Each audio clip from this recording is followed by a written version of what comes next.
ഇനി മുടവൻമുകളിലെ ഈ വീട്ടിലെ മണ്ണിൽ അമ്മ അന്ത്യവിശ്രമം കൊള്ളും. മുടവൻമുകൾ കേശവദേവ് റോഡിലെ ഹിൽവ്യൂവിലേക്ക് ശാന്തകുമാരി അമ്മയുടെ ഭൗതിക ശരീരം ബുധനാഴ്ച രാവിലെ എത്തിക്കും. ലാലിന്റെ അച്ഛൻ കെ വിശ്വനാഥൻ നായരും സഹോദരൻ പ്യാരിലാലും അന്ത്യനിദ്ര കൊള്ളുന്ന വീട്ടുവളപ്പിലാകും അമ്മയ്ക്കും അന്ത്യവിശ്രമം. ലാലിന്റെ 3-ാം വയസ്സിൽ സെക്രട്ടേറിയറ്റ് ഉദ്യോഗസ്ഥനായിരുന്ന അച്ഛൻ സ്ഥലം വാങ്ങി നിർമ്മിച്ചതാണ് മുടവൻമുകളിലെ വീട്. ലാലിന്റെ ആദ്യ ചിത്രമായ തിരനോട്ടത്തിന്റെ ലൊക്കേഷനും ഈ വീടായിരുന്നു. ഏറെക്കാലം ഒറ്റയ്ക്ക് താമസിച്ചിരുന്ന വീട്ടിൽ നിന്ന് എത്ര നിർബന്ധിച്ചാലും വരാൻ അമ്മ തയ്യാറായിരുന്നില്ല എന്ന് മോഹൻലാൽ പറഞ്ഞിട്ടുണ്ട്. കോവിഡ് കാലത്ത് തിരുവനന്തപുരത്തെ വീട്ടിലെത്താൻ കഴിയാതിരുന്ന സമയത്ത് ചെന്നൈയിലെ വീട്ടിലിരുന്ന് അമ്മയുടെ ശബ്ദം ഫോണിലൂടെ കേട്ട് വേദനിച്ച അനുഭവം പലകുറി ലാൽ പങ്കുവച്ചിട്ടുണ്ട്. പൂജപ്പുരയിൽ ഒരു വായനശാലയുണ്ട്. ഈ വായനശാലയിൽ അമ്മയ്ക്കൊപ്പം പുസ്തകം എടുക്കാൻ പോയ കുട്ടിക്കാലവും മോഹൻലാലിന്റെ സ്നേഹം നിറഞ്ഞ ഓർമ്മയാണ്. അമ്മ ഉരുള ഉരുട്ടി തന്നതും അമ്മയ്ക്കൊപ്പമുള്ള കുട്ടിക്കാലത്തെ നിമിഷങ്ങളെക്കുറിച്ചും പലതവണ മോഹൻലാൽ പറഞ്ഞിട്ടുണ്ട്. എന്നാൽ മകൻ സിനിമയിലേക്ക് വരുന്നതിനോട് അമ്മ ശാന്തകുമാരി അമ്മയ്ക്ക് താല്പര്യമില്ലായിരുന്നത്രേ.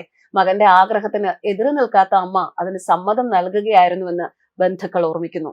മോഹൻലാലിന് അമ്മയുമായുള്ള സ്നേഹബന്ധത്തിന്റെ ആഴം പറഞ്ഞ് പ്രൊഡക്ഷൻ കൺട്രോളറായ സിദ്ധു പനക്കൽ പങ്കുവച്ചൊരു കുറിപ്പ് ഇത് വിങ്ങലാവുകയാണ്. മോഹൻലാലിന്റെ കുടുംബവുമായി അടുത്ത സൗഹൃദം പുലർത്തുന്ന ആളാണ് സിദ്ധു പനക്കൽ. അമ്മയ്ക്ക് അസുഖം വരുമ്പോഴാണ് മോഹൻലാൽ ഏറ്റവും അസ്വസ്ഥനായി കാണപ്പെടാറുള്ളത് എന്ന് സിദ്ധു പറയുന്നു. എപ്പോഴും അമ്മയെ കാണണം, അമ്മ അടുത്തുണ്ടാകണമെന്ന് ആഗ്രഹിച്ച മകന് വേർപാടിന്റെ ഈ ദുഃഖം സഹിക്കാനുള്ള ശക്തി ദൈവം നൽകട്ടെ എന്ന് പറഞ്ഞാണ് ആ കുറിപ്പ് അവസാനിക്കുന്നത്. സിദ്ധു പനക്കലിന്റെ വാക്കുകൾ വായിക്കാം. സിനിമ ഷൂട്ടിംഗ് ലൊക്കേഷനുകളിലേക്ക് ഏറ്റവും കൂടുതൽ ഞാൻ യാത്ര ചെയ്തിട്ടുള്ളത് ലാലേട്ടന്റെ കൂടെയാണ്.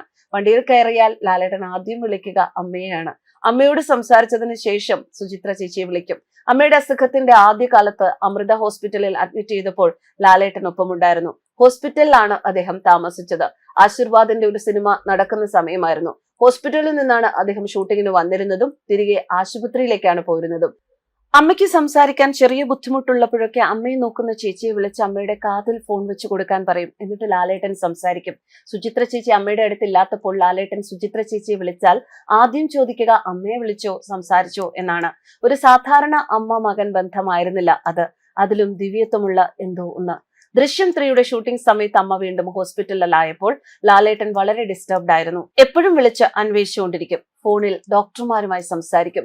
ഒഴിവ് കിട്ടുമ്പോഴെല്ലാം തൊടുപുഴയിൽ നിന്ന് എറണാകുളത്ത് പോയി അമ്മയെ കാണും. ബറോസിന്റെ ഡബിംഗ് സമയത്ത് ഒരു ദിവസം ലാലേട്ടന്റെ കൂടെ ഞാൻ അദ്ദേഹത്തിന്റെ വീട്ടിലേക്ക് പോയിക്കൊണ്ടിരുന്നപ്പോൾ ഞാൻ ചോദിച്ചു, അമ്മയെ കാണാൻ പറ്റുമോ? കാണാലോ, അതിനെന്താ, എന്താ അങ്ങനെ ചോദിച്ചത് എന്ന് ലാലേട്ടൻ. അല്ല, പുറത്തുനിന്ന് ഒരാൾ കാണാൻ വരുമ്പോൾ വല്ല ഇൻഫെക്ഷനോ മറ്റോ. പൂർത്തിയാക്കാൻ ലാലേട്ടൻ സമ്മതിച്ചില്ല. ഒരു കുഴപ്പവുമില്ല, കാണാം. വീട്ടിലെത്തിയ ഉടനെ അമ്മയുടെ മുറിയിലേക്ക് എന്നെ വിളിച്ചു കൊണ്ടുപോയി. അമ്മയ്ക്ക് മനസ്സിലായോ, നമ്മുടെ തിരുവനന്തപുരത്തെ വീട്ടിലൊക്കെ ഒരുപാട് തവണ വന്നിട്ടുള്ള ആളാണ് സിദ്ധാർത്ഥൻ. ചെറിയ മൂളലോടെ വളരെ പതുക്കെ അമ്മ തല ഒന്നനക്കി. ആന്റണിക്കും തീരാ ദുഃഖമായിരിക്കും ഈ മരണം.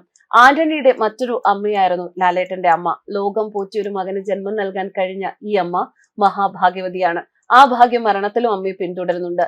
ഇന്ന് സ്വർഗവാതിൽ ഏകാദശിയാണ്. അമ്മയുടെ യാത്ര നേരെ സ്വർഗത്തിലേക്ക്.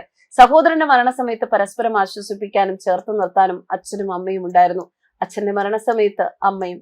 ഇനി എപ്പോഴും അമ്മയെ കാണണം, അമ്മ അടുത്തുണ്ടാകണം എന്നാഗ്രഹിച്ച മകന് വേർപാടിന്റെ ദുഃഖം സഹിക്കാനുള്ള ശക്തി നൽകാൻ സർവശക്തനോട് പ്രാർത്ഥിക്കുന്നു. ലാലേട്ടന്റെ ദുഃഖത്തിൽ ആത്മാർത്ഥമായി പങ്കുചേരുന്നു. ഞങ്ങളും ആ ദുഃഖത്തിൽ ആത്മാർത്ഥമായി പങ്കുചേരുന്നു. അമ്മയ്ക്ക് ആദരാഞ്ജലികൾ. News desk കർമ്മസ്.